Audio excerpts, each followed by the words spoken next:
Hey guys, so take a look at Super Mario 3D World on the Nintendo Wii U. So up the top here we have Luigi, Mario, Princess Peach and Toad.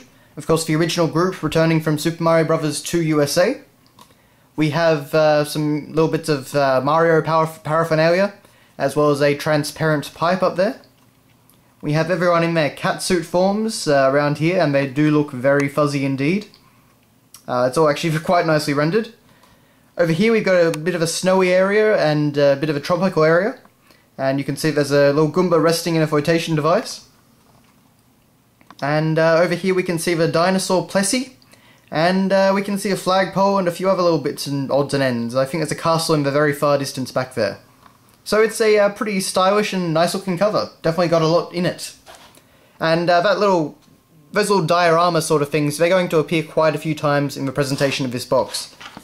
So on the side we have of course the icon that you use to access the game in the Wii U menu. I really like how Wii U boxes actually do that. We've got Super Mario 3D World written out in its own unique font. And yeah, that's about it. So then we get to the back, and there is a lot on here. A surprising amount. So we start off up here with some screenshots. And you can see that Mario is trying to grab the flagpole. Four players running around and just showing off kind of the different variety of environments and creatures and enemies and whatnot. We've got some power-ups down here, so the cannon box, which was a new one, and Cat Mario, double cherry, riding on Plessy, and they've got then a picture of the Bowser train. And then down here we get onto this massive diorama of all these different locations, and it's quite neat. I really like what they did here. So you can see we've got a Bullet Bill train with Boom Boom and Pom Pom riding it. We've got some charging chucks. We've got one of those, I don't know what you'd call them exactly, but the things that would peck at you in the desert. One of those little ant enemies, a cat bell, a bully in the snow, some flying enemies. We've got Bowser over there, over his castle, Kamek, or rather a Magic Koopa, some cat-based Bullet Bills, Spike Ruins area, what appears to be a sinking ship back there. There's Plessy again, there's some grassland. It's a hugely detailed thing for just a small area on the back of the box.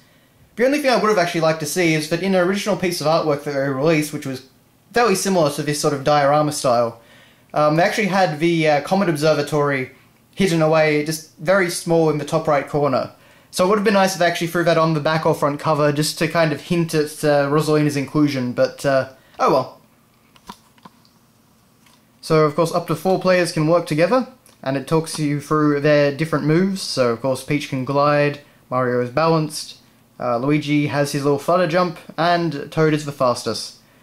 And of course you can use the white and gold Tanuki leaf if you need it, which I always make a point of not using. I'm fine for it to be there, but it's one of those things which kind of spurs me on to do better, rather than is something for me to use when I'm just having a lot of trouble. But then we have the disc, and we actually get a rather major close-up of Cat Mario. And the render is just so detailed. He is so fuzzy. So fuzzy. I kind of hope that the camera picks it up, because he just looks so fuzzy. But anyway, it's a very neat little way of presenting the disc. Then we have our Club Nintendo, which of course is just standard. Just like it's been for the past however many years.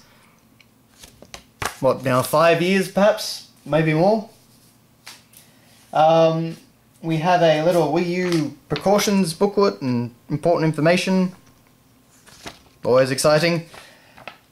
And finally we have our... I really don't know what to call these things, because they're not manuals, but they're kind of... I don't know, I guess we'll call them pamphlets, shall we? So... this takes us through all the different controls in the game, and it does it in a kind of Mario 64 style way, because we still have these renders of Mario doing all these different actions. So I do really like it. It is in full colour, it looks quite nice. Excellent printing job. We can actually see how you can use the gamepad to interfere with enemies and touch other things in the game. We have Cat Mario actions, because that does add a lot of new moves to the game. We've got ground pounding, holding objects, as well as multiplayer actions. And then on the other side, it's a little bit boring. It's just the Wii Remote controls. But aside from that, it's exactly the same aside from the color. So yeah, not quite as cool as like the map that they included with what was it, New Super Mario Bros. U, but still not too bad. Still colorful and nice, and yeah, they're including something at least, which I do appreciate. But that has been your look at Super Mario 3D World on the Nintendo Wii U. So yeah, very nicely constructed box. It's always good to see them put effort into the look of a game. So thanks all for watching, guys, and I will see you next time.